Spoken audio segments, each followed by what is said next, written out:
YouTube, how's it going? The Goat House is back, and we're about a week away until the NFL trade deadline. A lot of rumors heating up, really heating up. Some big names kind of getting thrown in there. In this video, I go through every single NFL team and give you one move each of those teams should make by the trade deadline. Some teams trading away a player, some teams trading for a player. Obviously, these are all realistic. We can't expect all of them to happen, of course, but they're all realistic. I'm not just taking random players or if cap situations don't work. So pretty realistic, keeping it realistic here. A couple other trade deadline videos on the channel. More to come if there's the trades go down. If they're big trades, I will grade them, talk about them. Plenty of other weekly videos covering the NFL. Please subscribe to the channel. 60K, that's our subscriber goal. Be much appreciated. We're getting close. We're getting real close. Twitter, Instagram, podcast, Patreon. Link in the description for all that. Live tweeting during NFL games, every single NFL game. Anytime a trade happens, we'll talk about it on Twitter first. That's a must follow. Link down below. Patreon has a bunch of extra content here.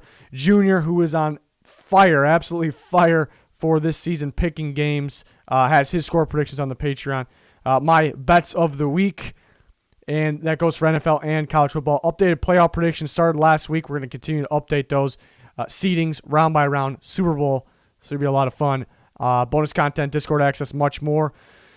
All right, all 32 teams. Let's start with the Arizona Cardinals. So this is what I came up with. Trade for Leonard Williams from the Giants. The Giants got to be sellers. We think that, again, we'll get to the Giants once we're there, but they might be willing to move some of these pieces. We talked about in the past, Quinn Williams' name came up in terms of the trade deadline. Obviously, he's with the New York Jets, but his name came up. And, but I don't think he gets traded. I just don't think he gets traded here. And, I think that's not realistic. Maybe it's doable with the first-round pick and maybe plenty more, but I think he's just too valuable to the Jets. So if they can add a defense lineman like Leonard Williams that brings pass rush, that'd be fantastic because they don't get much pass rush from their actual edge rushers with Chandler Jones out. But I think it'll be more key to get an actual defensive lineman that gets pass rush because they're kind of weak on the defensive line and they blitz a lot. So if you're able to blitz, you can drop your edge rushers back, but getting pressure from that defensive line, which they desperately need, I think would make a lot of sense. Leonard Williams on a contract year.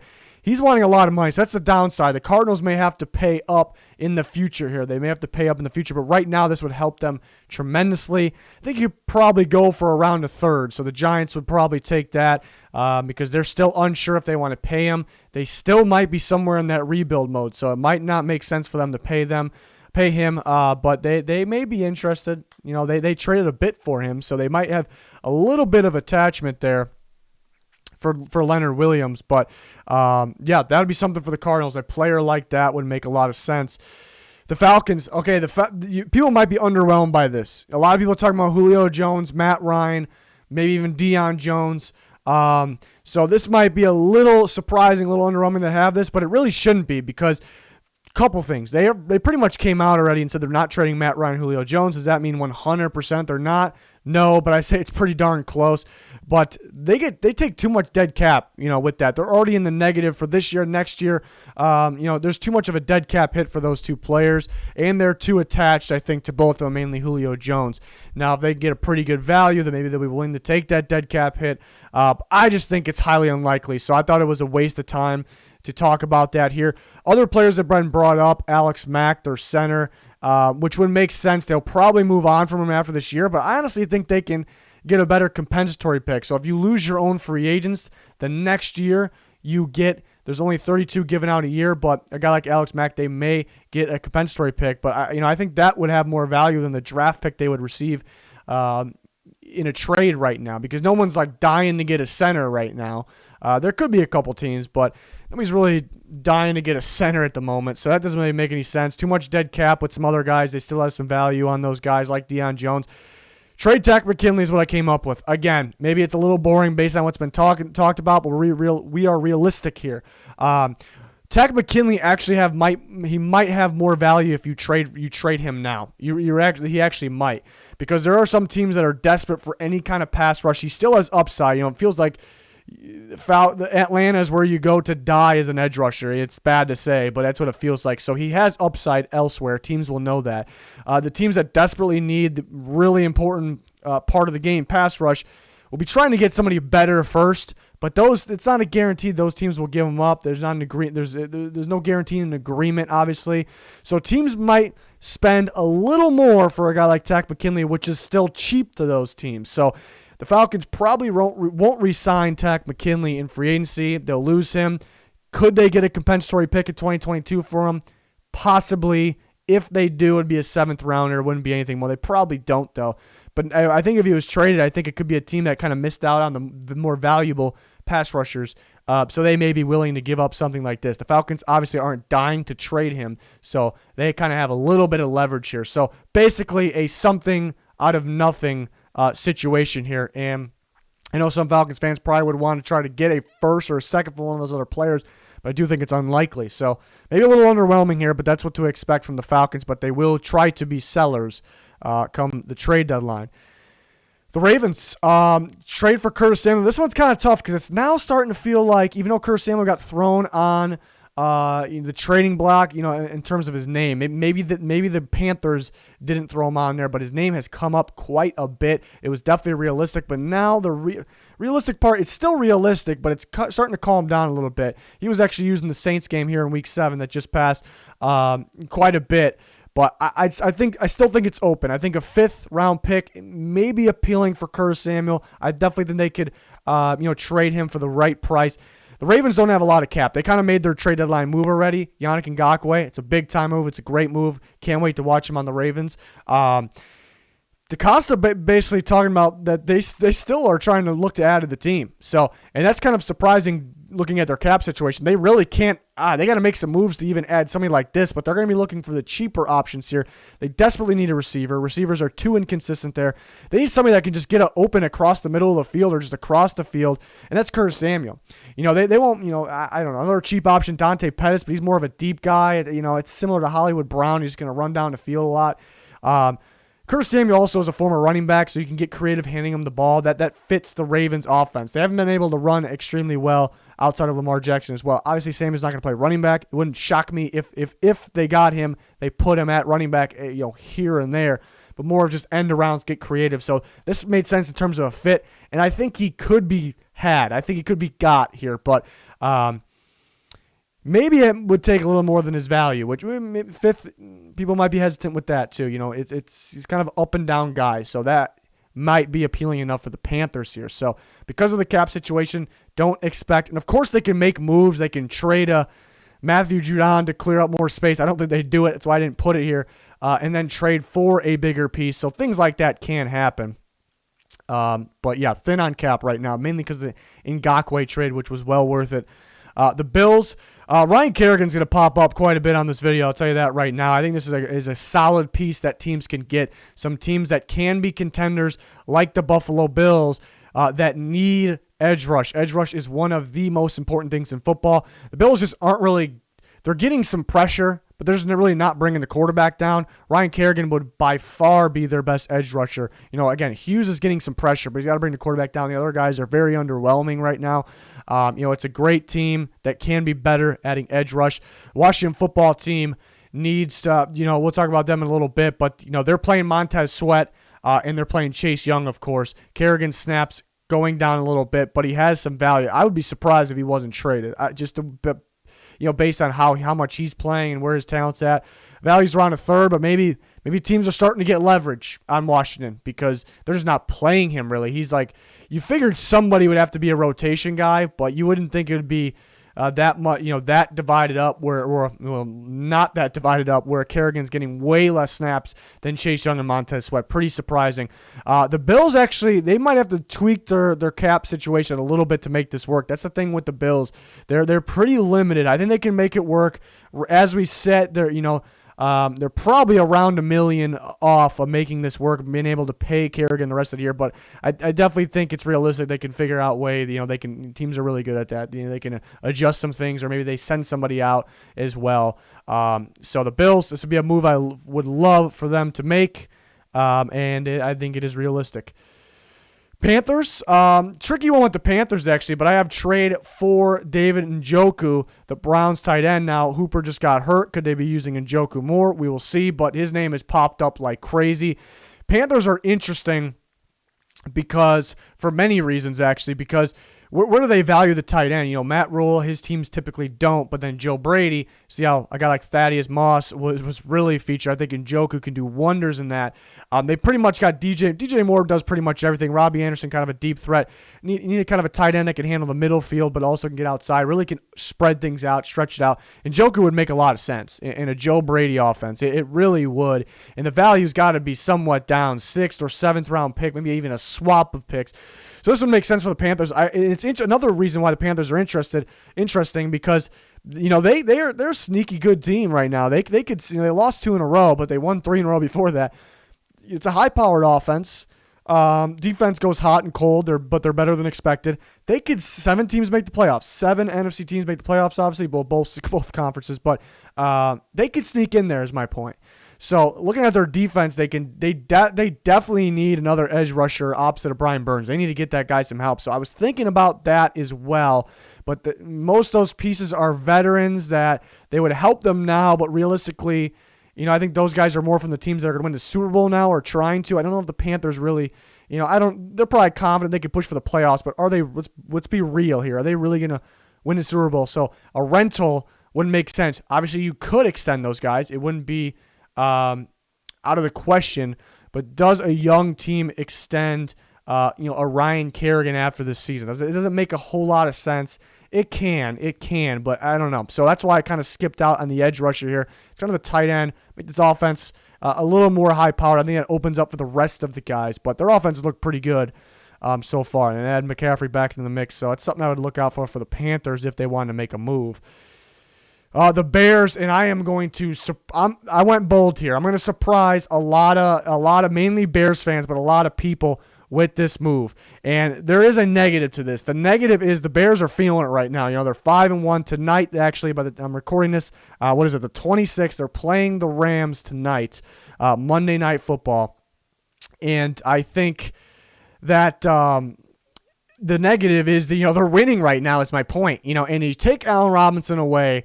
And that's almost like the dagger to their offense. So that is the negative. That's why it would look kind of rough.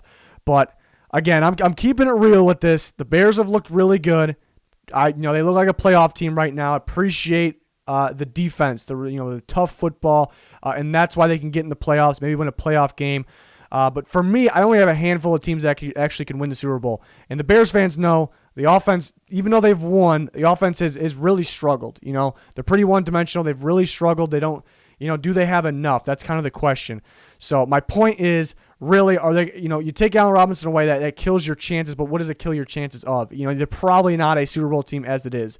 So, Allen Robinson, again, they've been hesitant to extend him. They really have. And we really don't know on what the reasoning is. I think they have, and there hasn't been, we don't know for sure there has been deep discussions or not, but I feel like he's asking for more than what there has to be for what they want to pay.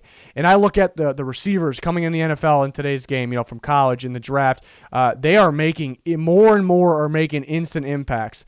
And I think that would be the better route, to go cheaper instant impact guys than pay all this money. Another reason would be the Bears. Bears fans, they know their offense needs to be better. They like where their defense is at, but in the future, how would you improve the team? Improve your offense. Allen Robinson, if you break the bank for him, your offense is basically going to be the same, and you're going to have to hit on pretty much every round of the draft, having one pick in each, or not even that, because Pace has traded some picks and they traded a fourth. So I would rather have that money, draft a couple playmaking receivers. You can make some big moves in free agency. They're still looking out for the quarterback of the future. You got to keep these options open. So that is why another big reason. If they don't extend, I don't think they're going to extend him during the season. If they don't, they're going to go to free agency. I think his price will probably be higher then, so they'll either overpay him or they'll lose him in free agency. So they could gamble like that. They could use him for the rest of this year and then lose him in free agency. They will get a third-round compensatory pick in 2022. That is the highest that they can get. They will get a third-round compensatory pick And if you trade him now, you can get much more than that. You can get a second rounder. You might be able to get a late first. I don't think you do. You might be able to. But I think a second rounder, maybe a third rounder to go along with it, maybe a second this year, a second. So that's a lot better than a 2022, keep in mind, 2022 third round pick. A major difference. A major difference. And the Bears are a team that they kind of want to win now. I mean, they're winning right now. You know, if you get those picks in the draft, it can be a quick turnaround there offensively. So that is why I do actually believe they should trade Allen Robinson. And it could work out where, you know, they extend him and maybe it ends up being a little cheaper than what we're feeling right now. And that could be good. That could be great. That could be great. But I'm not really getting that feeling right now. So we'll see. That's a tough situation because he's their best offensive player right now. But as it sits, that offense, you know, isn't really going to be the reason that they go the distance, you know. And he here and there, really that's just how the offense is. You got like that can disappear with the offense currently. So interesting situation there with Allen Robinson. I wouldn't recommend they're winning. They can trade for a player to make them better. There's really not one that makes a lot of sense. And I feel like they've traded enough picks over the last years. So that's why I really didn't have them going that route.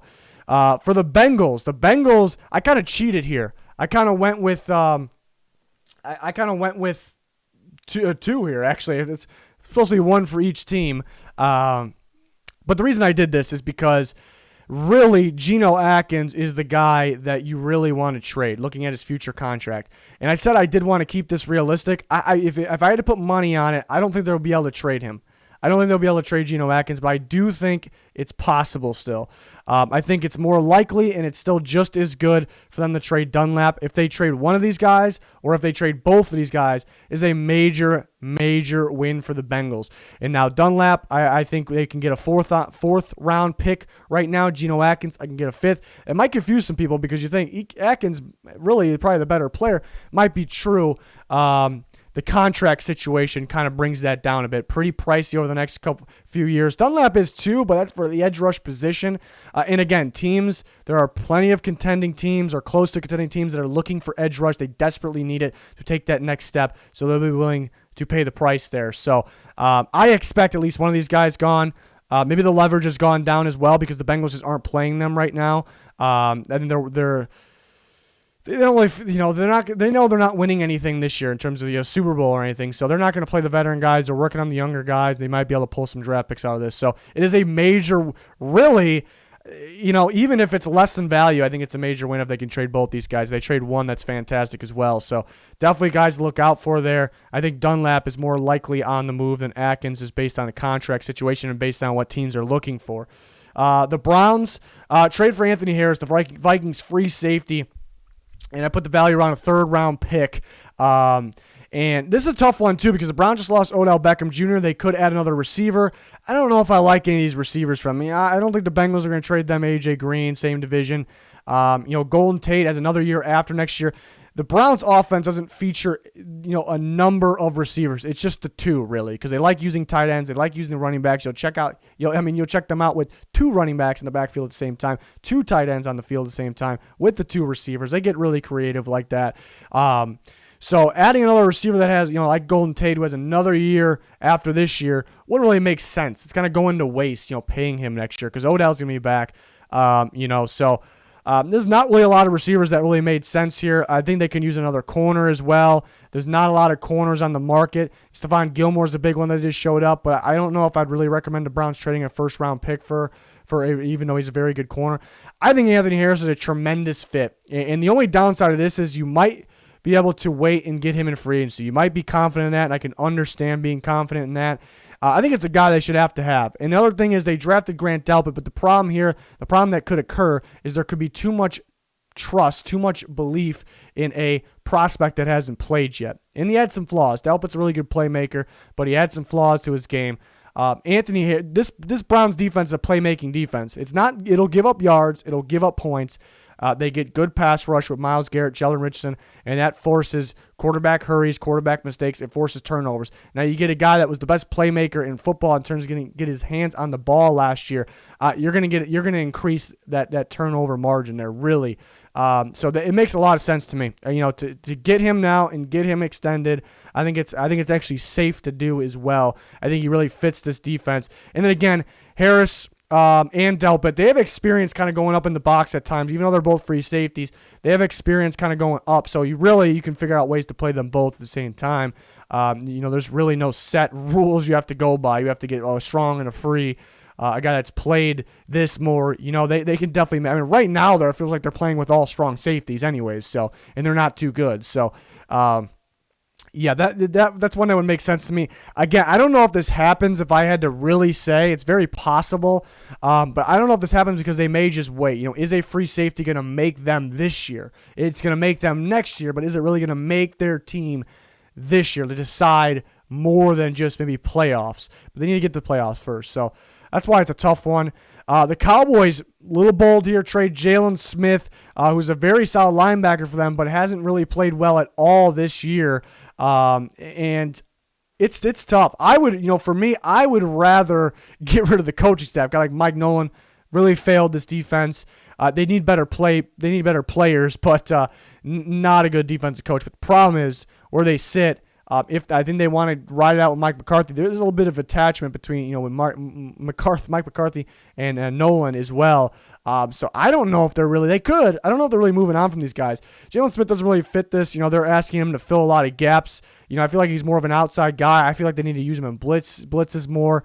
So I think, and his value will continue to drive down as long as it's the same defense, as long as the defense stays the same. So I think if that's the case, you might as well trade him now before the value goes down even further. You also could save some money on the future by doing this. So trade him for around a third is a possibility there. DeMarcus Lawrence, another one that you can send off. I hated that contract at the time. I was never a DeMarcus Lawrence guy. I got ripped for saying that. But it ends up true.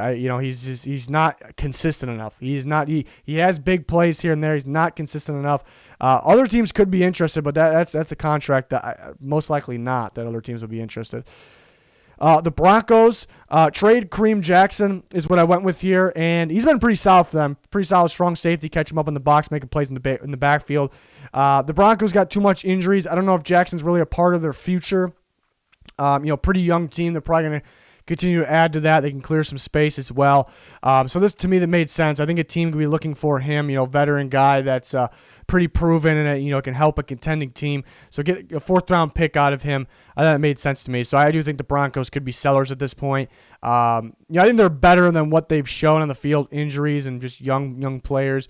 But it's time to stop kind of believing in this season, and be sellers here. Make a trade like this to me, and then get back to drafting well and adding more pieces there. So Broncos went with Kareem Jackson.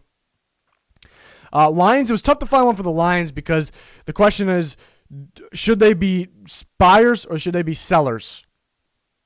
And I would say they should be sellers. Like, this team should be sellers because, again, Lions, they want, what do they want? 2 in a row. They're more than that. They're on a little bit of a win streak here. And they can. My point is they can sneak into playoffs. I'm not saying it happens. They can do it though. 7 teams, so they're a pretty decent team. They're better than people think probably. But are they going to win a Super Bowl? They're not going to win a Super Bowl, and that's the ultimate goal. So they're trying to get ready for the future. Stafford a long-term answer. So really, they should be sellers for that reason. Anybody that's not going to win a Super Bowl should be sellers. But their current situation, Matt Patricia, Bob Quinn, these guys are on thin ice. I think we say this every single year, but this is it. This is it, and they know that. So they're going to make moves to win now. That's what they do. And if I'm with them right there, that's what we need to do. I think they need more. The edge pressure is actually starting to pick it up. Okwara's picking it up, and Trey Flowers a little bit. So the edge, I think they can make it work. They can send Collins off the edge as well. They can blitz him inside as well. But they need more interior pressure from the actual defensive line. Rankins was on the trading block going into the season. He hasn't really produced where the Saints would want him. He also has injury concerns, so I think his value has driven down. The Saints they could be looking to cut some guys and then bringing some guys in to help them win now. So I think a fifth, maybe plus, a fifth and a sixth possibly. Lions could add some interior pressure and maybe have a piece for the future that isn't really all that expensive too. So it's kind of it works out in 2 ways there, I think. So the Lions were a tough one though. What are they? Most likely no deal for them, but are they going to be buyers or sellers? Tough to figure out for a team like that. Packers could go receiver here. I was thinking about a guy like Brandon Cooks. That would be big. It'd be bigger than this, actually. It'd be bigger than this. But when it's all said and done, what do they really need here? They need an inside linebacker. Avery Williamson's a really good inside linebacker. He's on an expiring deal. They're the Jets. They're going to be trading a guy like this. Could go for like a 4th-round pick, which I think is pretty good for a team that's contending, trying to win now. It could end up being a rental, but that would make sense for the Packers, and they could extend him if he were. I mean, he's going to be their best inside linebacker. They're weak at the spot. They're beat up. They're struggling tackling. Teams can run on them once the ball is kind of passed along the scrimmage. Teams get going. Again, the receiver, like a Brandon Cooks, who I thought about, they failed on missing out on Robbie Anderson, which I think they were interested in. So they're probably kicking themselves for that one. But a guy like Brandon Cooks, similar style player, that would be big. Again, it would be bigger than this. But this might be more important, really. It might be more important because that offense is going to find a way. It's going to find a way no matter what. Devontae Adams getting going healthy again. That's opening things up for himself. It's opening things up for everyone else. They're going to find ways. Only one loss right now. They lost to the Buccaneers. Yes, it would have been nice to have better receivers out there. That wasn't the main problem, but they're going to find ways to adjust. I trust the offense, even though it could get better. I think this would be more important. This is definitely a guy to look out for them. Denzel Perriman, probably another one from the Chargers, but I'd say Williamson makes a lot of sense for them. I think he's a good fit, and that makes them better. Only concern, he did get hurt in the past, a bit, but he's healthy right now. I'd be confident with him, and it's not that much of a risk play either. So something to look out for the Packers. I think it's highly realistic. The Texans, one that might not be as realistic, but I strongly believe the Texans should trade J.J. Watt. I strongly believe it. You can get a second plus for him. You can get more than a second-round pick. Who knows? Somebody could trade a late first. If it's a late first type of team, who knows? Pretty solid contract, actually. Gets paid quite a bit. It'll be a cap hit, but worth it. But there's no dead cap on it here in the future, so that's pretty interesting, and that could be appealing. The Texans just have too many holes. They need to get draft picks back. They really do. By the time, and they could turn it around pretty fast. Because you got a guy like Deshaun Watson. That's why. But really, by the time, it's only going to be a couple years, but a couple years down the road, by the time they're ready to contend again after they build it back up, with limited draft picks, remember, that makes it a little tougher. Where's J.J. Watt going to be at? He's not going to be as good, can still be good, but he has more of an injury concern as well. So I think you should trade him and get that value that you're just not going to be able to get here even in a year from now. And that will be big for them. That'll be big. It'll probably be a tough loss, but for the fans, right off the bat, but that would be huge for them. And the only reason they don't do it is because there's too much attachment there. I think they could find a trade partner, and it's something they should do. And probably won't do it though. But I do think it's somewhat realistic because it's something they really, really should do. Moving on, Colts need an edge rusher to me. This defense has been pretty damn good actually. But I think it's just because it's pretty balanced, but you got a couple studs, but more of a high motor defense, very well coached. They rarely miss assignments, rarely miss tackles. I think that's why it's good. They added DeForest Buckner. He gets that interior pressure. They really need edge, but they're not getting a whole bunch of sacks, which is crazy that the defense is playing that well, and they're not getting at the quarterback from the edge. That's pretty crazy because if you add that edge presence, it's a scary defense. I like Melvin Ingram for them. They kind of they're pretty picky on their players. I think Melvin Ingram's ability to play multiple different spots, be an edge rusher, but kind of move around and be that key piece to make everyone else better around him, kind of plug and play guy. I think that would make sense. They could trade a pick like this, and they have the cap space of the future to extend him after this year. So that would make sense. The only downside is the defense kind of can help them win now. The offense needs to pick it up for them to take that next step. But I don't know if there's really a piece they could trade for, that's really going to make that much of a difference. They definitely need to be better at receiver, but that's not what's stopping their offense. They definitely can get better at receiver, definitely. But, if Phillip Rivers, it's kind of on him. It's kind of, he can't turn the ball over. It's really never on the receivers there. They can run the ball. The offensive line's good. So I don't know if there's something they can actually add for the offense to make them that much better. Really, I don't know if there's something there. They could take a look at receivers, like I said.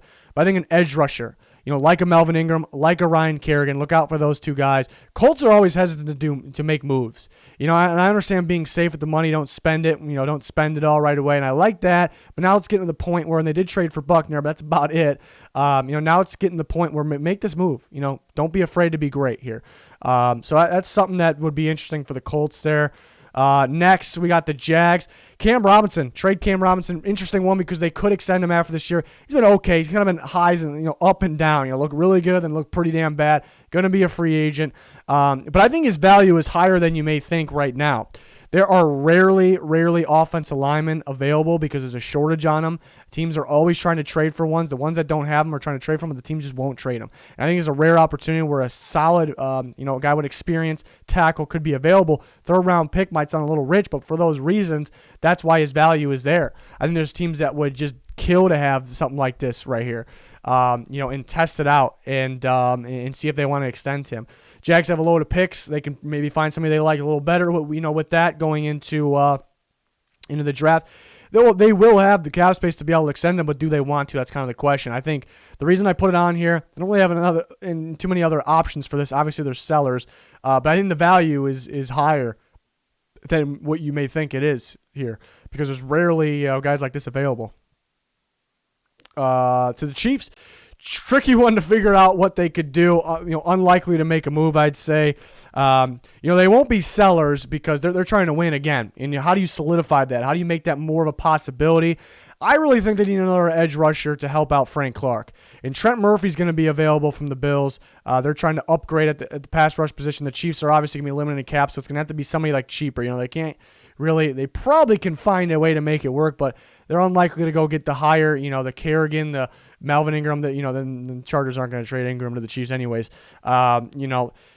So go for a guy like Trent Murphy. Trent Murphy's a guy that will be cheap because the Bills really aren't playing him all that much, and his contract is expiring. The Chiefs won't be interested in getting a guy that has a multi-year contract left because they won't be able to pay him in the future, or a guy that they'll have to extend. This is really not the option there.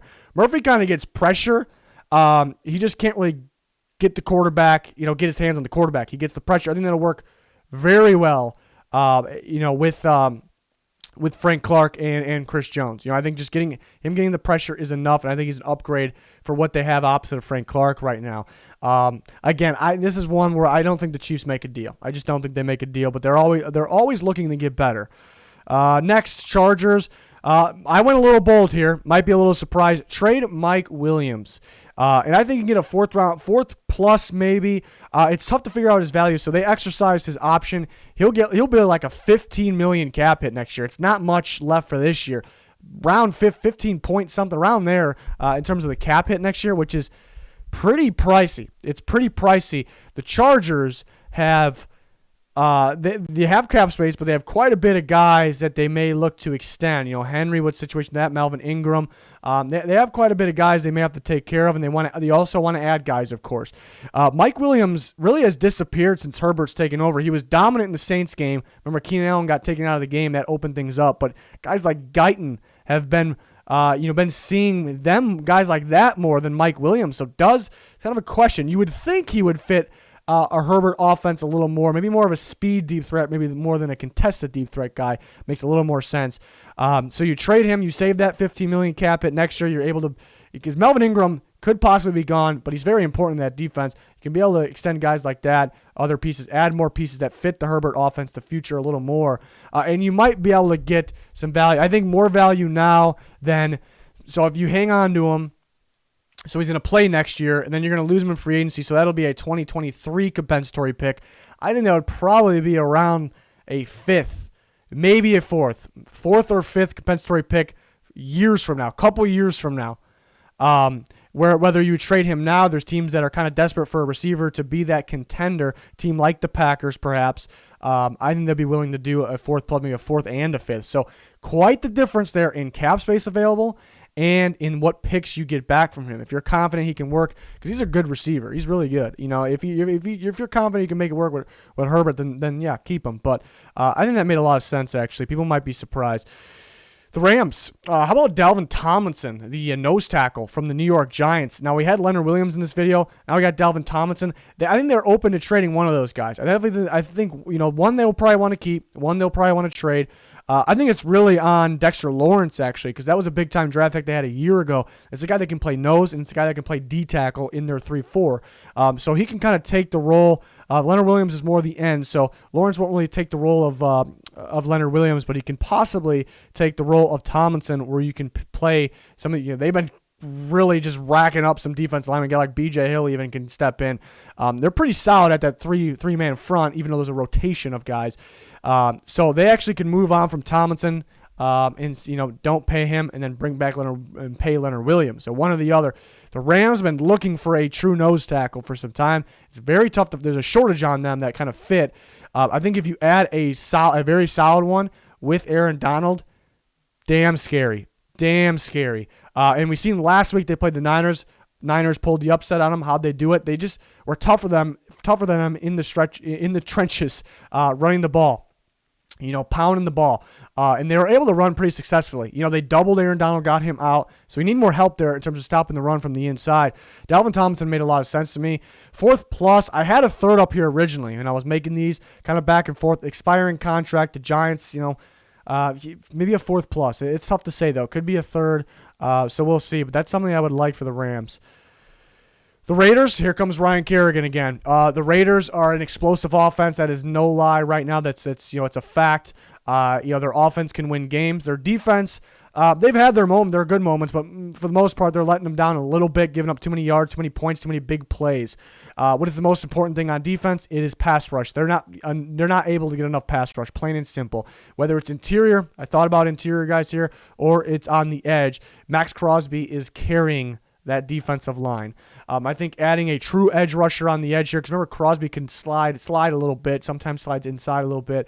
Adding a guy on the edge here like Ryan Kerrigan, who's proven, I think it'll make him that much better. They could be looking for other pieces on the defense, but the edge rush, they got to get to the quarterback more. Plain and simple, they got to get to the quarterback more. Max Crosby, I'm not a huge stats guy, but for me, Max Crosby's probably got more production than the rest of the pass rushers combined. It's ridiculous. So adding a guy like this, I think would be key here. Again, 3rd round pick. Maybe Washington's leverage is going down because they're playing him less and less. I would expect him to be traded. I said that before. I would expect him to be traded based on the amount of snaps he's getting. And I think trading him now, you might have more value than with the compensatory pick in 2022. So we'll see. To the Dolphins, I went bold on this one. I went out there, but I would love this. Again, this might not be the most realistic one. I'd call it realistic still. The Dolphins trade for Harrison Smith. That came up on was that Sunday, week 7, Sunday morning. The Vikings are looking to move pieces. It's still hard to believe that they would move Harrison Smith. Just such a key piece to their defense. But he is getting up there in age. But to me, I still think he's actually the best safety in football. What he brings to the field, what he makes everyone around him better. The different things he can do. Safety play isn't all that great in the NFL right now. I think, maybe like a guy like Budda Baker is actually playing like the best safety right now. But to me, in general, I think Harrison Smith is the best safety in football right now, and I think he still can be for a couple more years. And you think about the Dolphins, and you may think this might be just too out there, because you might think the Dolphins are a young team. They got a bunch of draft picks. Why would it make sense to add a veteran like Harrison Smith? Look at their defense. That's a veteran defense, actually. That's actually a veteran defense, and they're playing very good football. Their corners are really good on paper and on the field. They're playing very good.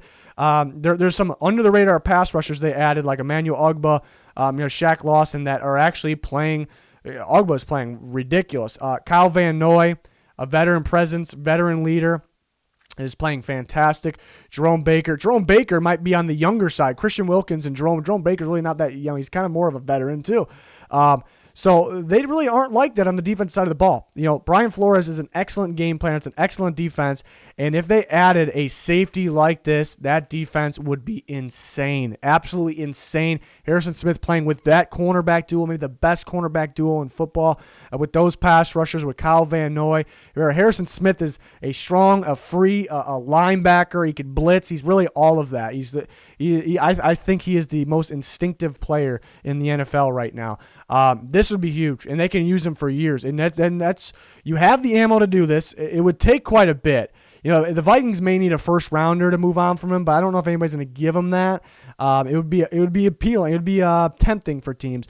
But they have 2 second rounders. Maybe that's even the second and a third or 2 seconds.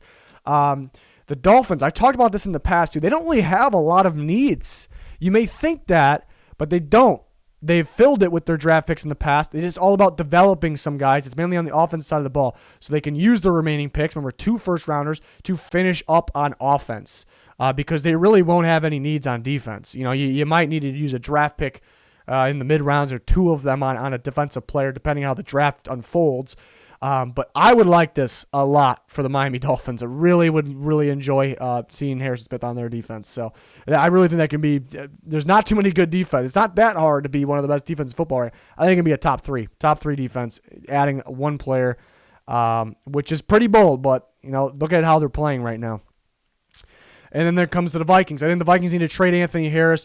He's been really solid for them. Now, if they trade Harrison Smith, do they do both? That's kind of the question there. But these really aren't all related. Obviously, I'm not predicting all of them to happen. But trading Anthony Harris, I think it's been pretty clear to me that they don't really plan on extending him. They don't want to spend a whole bunch more money, going forward here, and they definitely could. But to me, it feels like he's not going to be back. I think they'll get a third-round compensatory pick in 2022. But this is a team that some people are talking about rebuild. If they trade Harrison Smith, it might feel more like that. But I don't know if it's a rebuild team. I think most likely they keep Harrison Smith. But it's not a rebuild team. It's kind of more of a quick turnaround, quick retool team because they have talent here and there. Some really good talent. So I think getting that third-round pick now, I think we're trying to get that rather than 2022 with the compensatory pick, I think could be a top priority for them. And most certainly they're not winning anything this year, so that'll be okay to get rid of him on the franchise year if they don't plan on re-signing him, which they could. They definitely could. He's a big-time playmaker back there. Was big for them last year. So we'll see. But I think that's something. There's a lot they can do. Like Riley Reef, they could try to move on from him, but I think that could be priority number 1 there. Patriots, I'm going to surprise some people again. Trade Julian Edelman. You look at his age, I think he's declining a little bit. I think you can get way more than what his value really should be right now if you trade him now.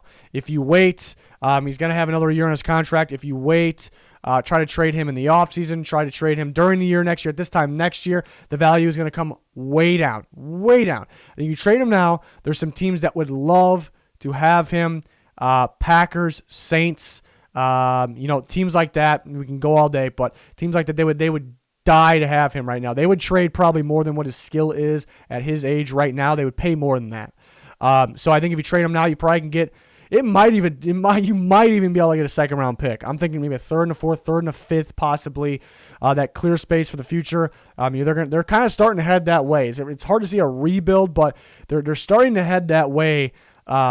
Where you got to worry more about the future. And I just think the difference in value for Julian Edelman now and then, next, then in the future or whatever, I think it's huge. I think it's a huge difference. So I think teams would be killing to have him. They'll probably overpay to have him right now. So that's why it makes sense to me. And it looks like they could be sellers because this team can be sneaky good on any given week. It's the Patriots. They got those types of players. They got those types of coaches. But let's be honest here. They're not going to win no Super Bowl this year. That's their goal. We know that's their goal. They're not winning that. So it's okay to trade players. It's okay to be sellers here. They have a bunch of guys that opted out too. So they're not in the position. They're going to get those guys back, but they're not really in the position, to win right now, obviously. The Saints, tough one to figure out for the Saints because another one that you could think should be sellers because you look at their cap space situation in the future is not good. Start selling those pieces that will be a cap hit then. Very much easier said than done. I don't know if that's something that could really get done. There's really not too many pieces they can't. It's a lot of their good pieces they want to keep. And I'm sure they can save some money here and there. They'll try to figure out ways to do that. But really the way they built this, the way they created this season, this team, is really, it's Super Bowl or bust. This might be the ultimate Super Bowl or bust team ever. Like, they have to win now, based on their current situation. So they got to go out and try to get better here. They could get better in the secondary. The secondary's been playing pretty poorly. I'm not really finding anybody that makes sense. There's not going to be a whole bunch of guys available that are good enough for them, or that they need a guy that has a 1-year deal too, because they cannot pay a guy on more than 1-year deal. So I can't find anything for them defensively. Offensively, there's other receivers better than John Ross. Obviously, there's better receivers, but guy like Golden Tate, he's got a year left next year. They can't pay him. They cut him. They take a hit. They can't do that. But a guy like that would make sense. AJ Green, I don't see anybody really wanting to trade for AJ Green, but that one could be something. Speaking of the Bengals guys, just not a lot of receivers. That make Brandon Cooks would make sense at first glance because he's good. He's good. He played for the Saints, but that has nothing to do with it. He would make them better, and he has more than 1 year, but he has no dead cap, so you actually can cut him and lose no money in the future. But, the deep ball, he's a deep ball receiver. That's really not what's going to fix this team. They pick up Emmanuel Sanders in the offseason. It's a guy that's, he doesn't play full years. He just doesn't play full years. He has those big moments here and there downfield. It's really not the Saints. That's why I like the signing, but I wasn't all in on it like a lot of people. And he can play for them. If he's on there, he can be solid. But you need more of a guy that actually fits your offense. And John Ross, you think's a speed guy. He's a downfield guy. He's not really. I think they get creative with their screen passes, their end around. They can do more of that with John Ross, some underneath, some slants.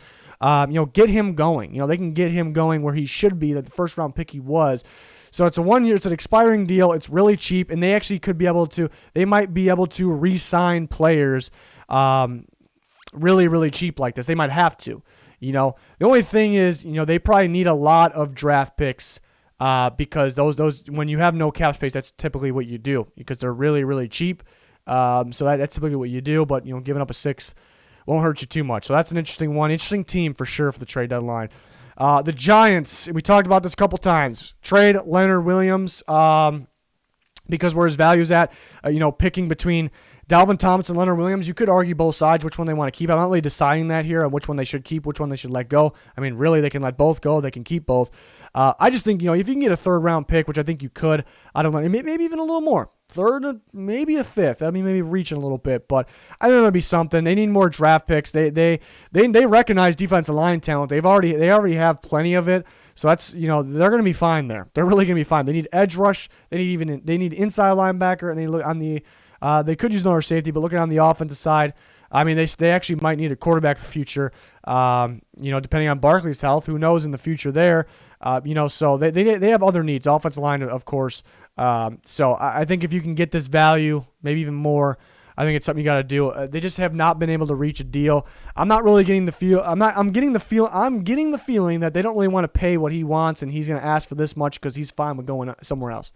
That's what I'm getting the feeling here. So both sides. Kind of playing hardball, so you might as well. And if they get if they lose him in free agency, it's always based on the contract for compensatory picks.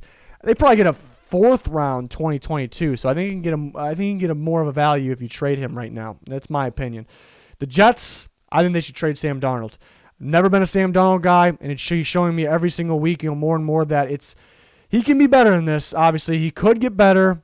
Quarterbacks really don't change, though. That's the problem. People never realize that. Don't know how, but they don't really change. They can cut some mistakes down. They can limit them. They don't really go away. They don't all of a sudden develop these crazy traits. Never has quarterbacks ever all of a sudden develop traits. Never. But again, they can get better weapons around him, and he can develop a little more so he can get better. Not by a whole bunch. The mistakes will still be there. Maybe they can get cut down a little bit. But what is that? That isn't good enough. When you get a quarterback, you got to find great. If you're not finding great, if you don't have great, keep looking.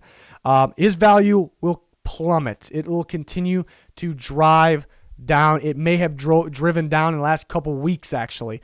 Some people talk about a second rounder. I don't know if a team at this point of the season trades a second round pick. You get maybe a third and a fourth, third and a fifth. I think you do it now. If you wait, it's going to be way less than this. I've been right on Darnold to this point. I'm going to be right on this as well. It's going to drive down.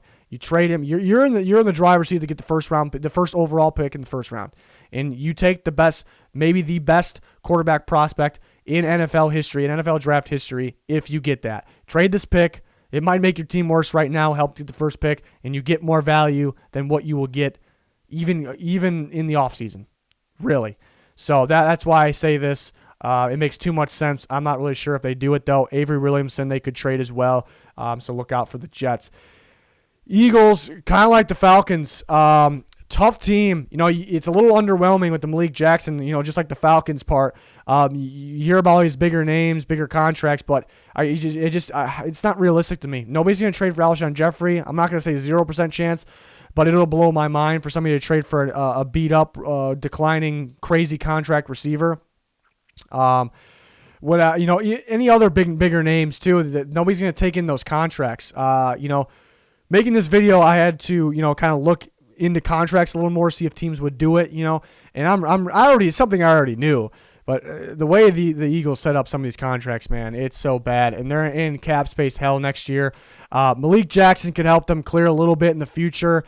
He's not going to, you think his talent-wise, his upside-wise, if he's fully healthy, much better than a 6th-round pick. That might be accurate, but that's probably about where you would get. They got to start. If Zach Ertz was healthy, I'd put him on here. You really should not pay somebody. You've already paid enough. You should not be extending a guy. And they were talking about trading him, and he wants more than they want to give him to. So that would make the list, but he's hurt right now. Malik Jackson's actually hurt, but I think he'll be tradable. I think he's going to be healthy in no time here. We'll see. I think some teams could use him as a piece if they're looking for interior pressure to try to contend. But teams might not be that interested in him because his contract isn't that appealing, and he has the injury concern. So it was almost, even though the Eagles should be big-time sellers, like big-time, and you think there's a lot of pieces they should move, will they be able to move? It's almost impossible to find guys that they will be able to move here. So it's a tough one. They set themselves up for a very tough situation there. The Steelers trade for Dwayne Haskins. I still think Dwayne Haskins could be a solid quarterback. Not enough of a shot. Got plenty of upside. Put him in the Steelers with that. Whoa, the green screen's really. I'm gonna pull one of these mid-video. Mid-video, we're going to turn on the light here. There we go. All right. Still got a little whatever. Dwayne Haskins. I think he still has upside. I think it's a good fit behind Big Ben. I think, with the Steelers, with those weapons, I think he's got a lot of upside, especially learning a year from behind Big Ben. I think it's low risk. You trade a 4th-round pick. You might be gaining leverage on the Washington football team here because they not only they bench him, there's something going on there. They're not happy. Dwayne Haskins obviously not happy, and so it might be less than a 4th-round pick. I think it's like a low risk, high reward type situation, and I think they should go for it. I think it's an excellent fit. So that's something I like. Could look at inside linebackers because they're contending right now. They're trying to win this year. They lost Devin Bush. They took a hit there. Could add a guy like Avery Williamson, like Denzel Perriman from the Chargers. They could add one of those guys. That would make sense, but I don't know if that's really going to make or break their team. I don't know if anything really is. It's a really complete team. That's why they're maybe the best team in football right now. They're up there. So I think getting a guy like this is well worth it. So a couple moves they actually can make there. I just mentioned a couple. Seahawks. Here's Ryan Kerrigan again. You look at a couple other guys like Carlos Dunlap, if they can somehow make a move for Melvin Ingram.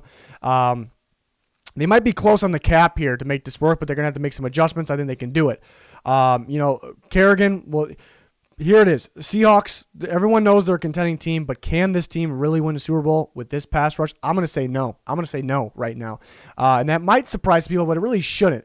They can contend. They're a contender, but you have to go every step of the way, make it to the Super Bowl without edge rush. It's just, you can make it there. Can you win it? It's gonna be. They need an edge rusher. They need an edge rusher bad. Offense can't do all the work here. Can't expect them to be perfect every single game. They need an edge rusher. Kerrigan will boost them that much. This will make them that much better for contention.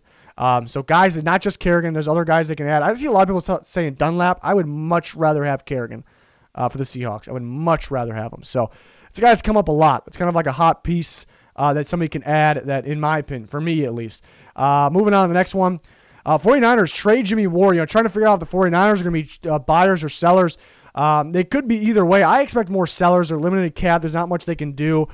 Jimmie Ward, I'm realizing now that I'm not liking that contract too much that they gave him. They were almost like not going to extend him, it felt like, at some time. Tavares Moore could take over. They actually had to play both backup safeties in the last game against the Patriots, Tavares Moore and Marcel Harris. They did a pretty good job there. Jimmie Ward, Jaquiski Tartt, probably a little better.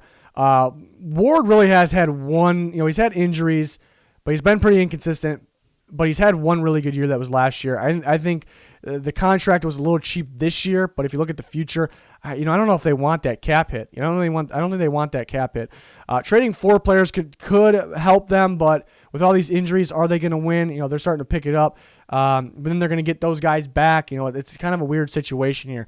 I think there are more sellers. I think a guy like Ward, if a team's looking for, it might be tough to trade because of the contract. If a team's looking for a free safety to help them contend, that can help out, get rid of that contract. Which he's not a bad player, so it's not the end of the world if you're keeping that contract. So it's not like the worst thing in the world, but it's not going to make or break their team. If they have somebody else back there, they got depth. It's you'd rather have the cap and the pick.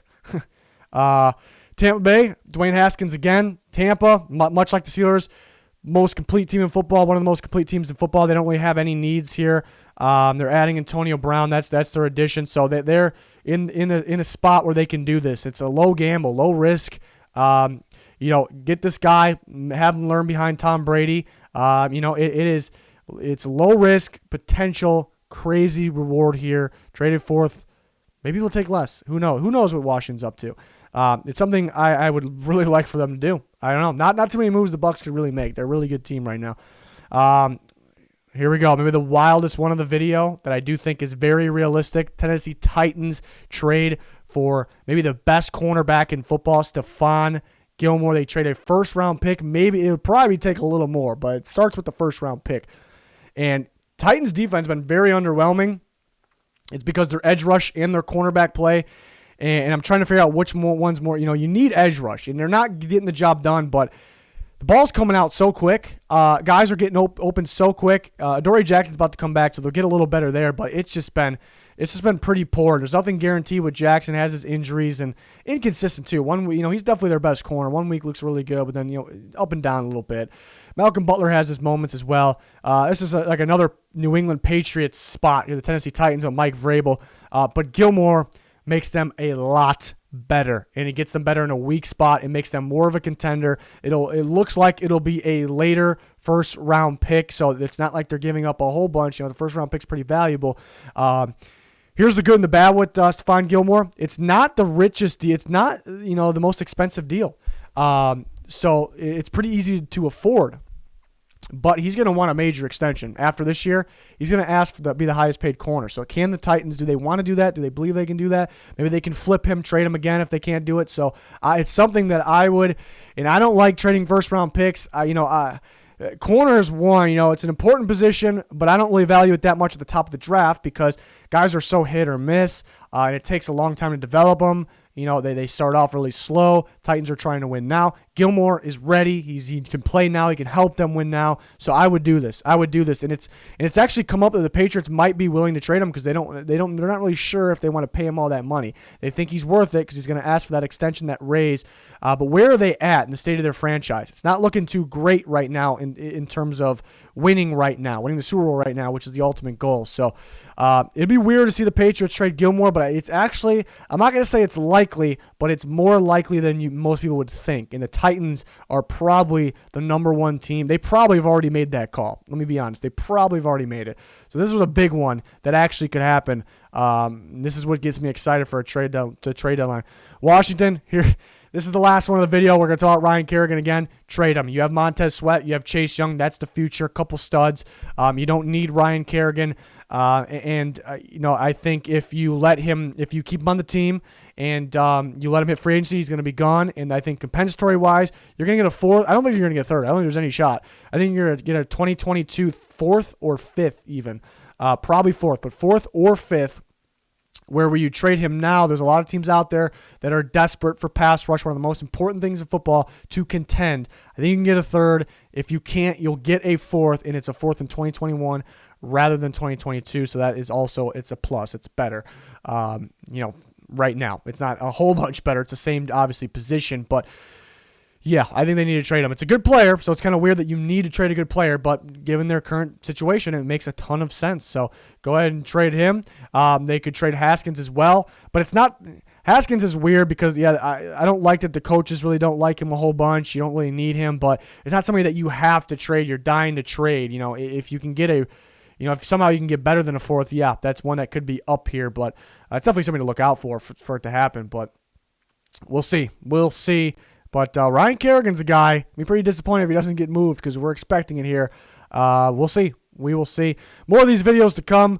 Full coverage every single week during the NFL season, even in the off season, covering the draft and free agency. We got you covered, so please subscribe, smash that like button, turn notifications on. Follow us on Twitter. Always covering the NFL on there. Link down below. That's going to do it for this one, though. Thanks for watching. Goodbye.